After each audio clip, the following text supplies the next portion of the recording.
ta keleba ta ela na heya ta ela heya mami tu mi ta ya edo heye na ta kela uno na me uno ya ta anga ta lo ba na me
uno pwa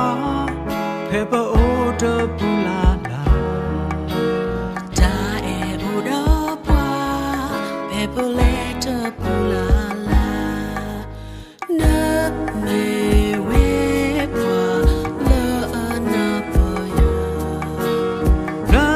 me we pwa la ya ta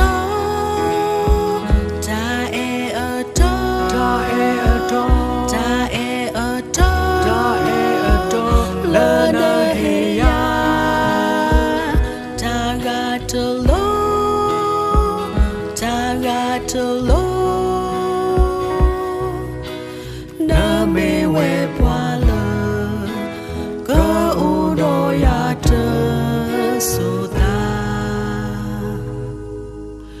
ta a kha kha du lo khi we pwa te ne